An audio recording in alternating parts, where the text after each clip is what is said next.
Martinique Actualité.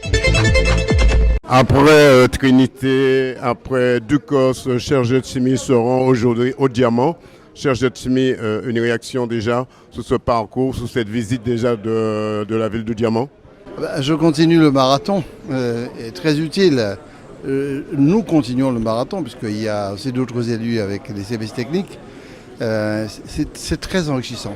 Il n'y a rien de mieux de se rendre sur le terrain pour être en contact avec les habitants, les élus. Et au Diamant, avec le maire du Diamant, on fait un travail où je prends connaissance de ces projets dans la commune, qui est le terroir de la démocratie. Et deuxièmement, je lui fais comprendre aussi nos orientations, notamment au titre du plan de relance pour relancer l'investissement en Martinique, sur des orientations en matière d'équipement public, de croissance économique, de filières de développement sur les politiques énergétiques. Là, on est sous la pêche qui est en situation très difficile. Je rappelle qu'on était 1200 pêcheurs il y a 15 ans de ça. On est à moins de 500, donc il y a un vrai problème. Il faut redonner des conditions de travail aux pêcheurs. Il faut faire que le métier de pêcheur soit plus attractif. Il faut soutenir financièrement. Enfin, il y a vraiment un enjeu terrible. Donc, voilà l'objet de ces déplacements dans les communes. Monsieur le maire, Après la visite de Cher Jetsimi à Trinité, à Ducos, aujourd'hui il est dans votre commune. Est-ce que vous estimez qu'il a répondu à vos attentes? Alors c'est vrai que pour moi c'est une rencontre qui est importante. Nous sommes dans un début de mandature et il s'agissait pour l'équipe de présenter nos projets les plus prioritaires pour que tout de suite on puisse avoir cet accompagnement de la CTM.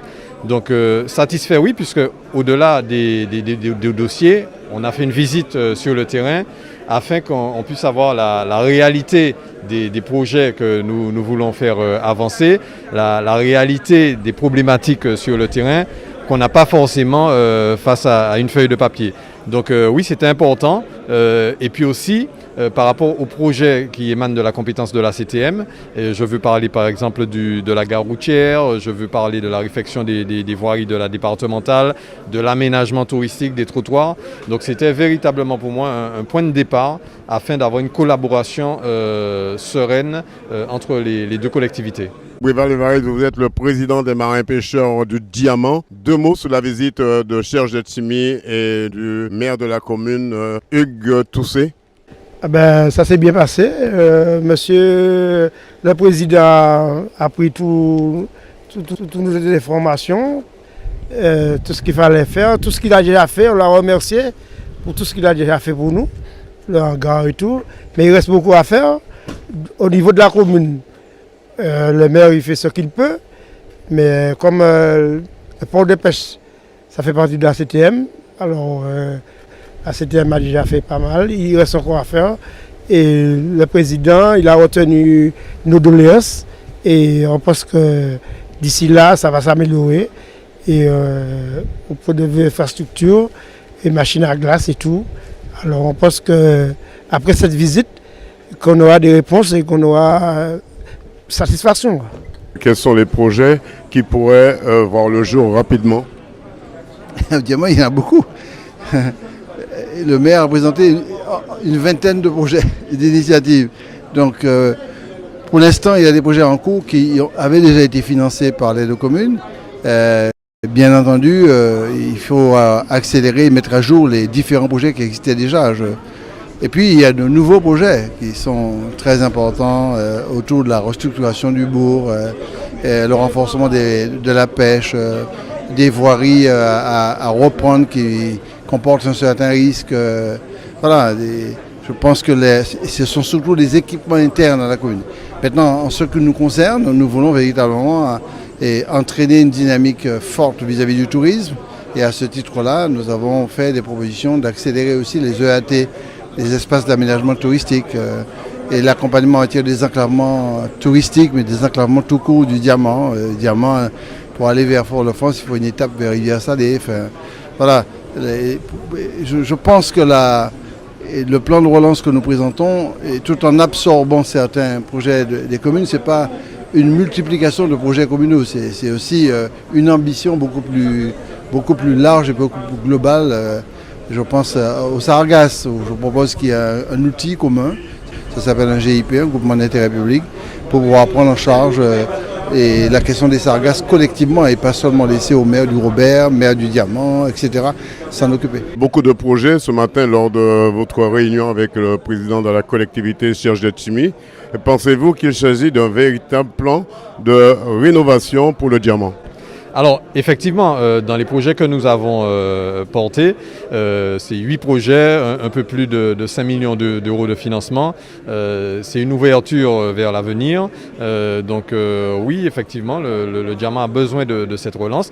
Donc d'un côté, il y a un dispositif qu'on connaissait déjà qui est la CTC, qui est l'aide de la collectivité territoriale aux communes. Donc nous injectons et donc nous avons sollicité ces financements. Mais à côté de ça, il y a un véritable plan de relance qu'il faudra faire démarrer. Et là aussi, nous avons un certain nombre de projets structurants pour le Diamant. Donc oui, effectivement, ce type de rencontre, derrière, nous attendons un accompagnement non seulement financier, comme je l'ai dit, mais aussi sur l'accompagnement au niveau de l'ingénierie et du montage de dossiers. Parce qu'aujourd'hui, c'est l'un des points négatifs de certaines collectivités, ne pas avoir assez de cadres entourant l'équipe. Donc pour moi, c'est une rencontre plutôt satisfaisante. La commune est en bonne santé financière? Alors, dire que la commune est en bonne santé financière, je ne dirais pas ça. Nous avons des difficultés comme d'autres.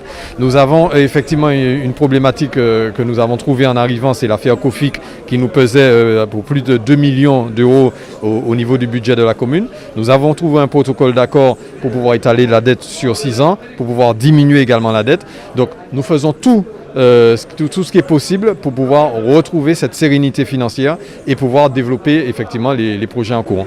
Selon vous, y a-t-il beaucoup de passifs par rapport à ce que vous devez réaliser pour la CTM? Est-ce qu'il y a des trucs à régler qui ne sont pas réglés, qui est en cours?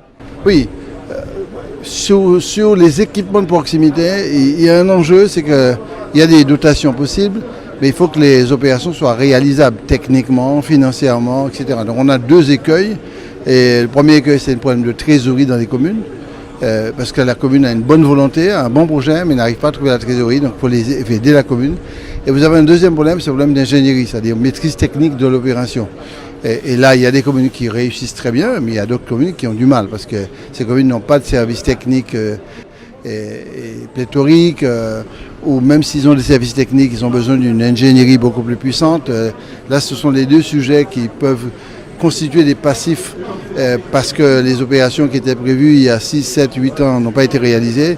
Mais là, j'ai ouvert le débat avec les maires, mais aussi du Diamant, pour dire nous sommes prêts à lever la déchéance quadriennale, c'est-à-dire le fait qu'au bout de 4 ans, la subvention n'existe plus. On peut lever ça à condition que pour chaque projet, on nous présente un plan d'exécution de l'opération fiable. Outremernews.fr, le site de l'actualité Outre-mer, 24 heures sur 24 et 7 jours sur 7. Retrouvez la chaîne Outremer News sur YouTube.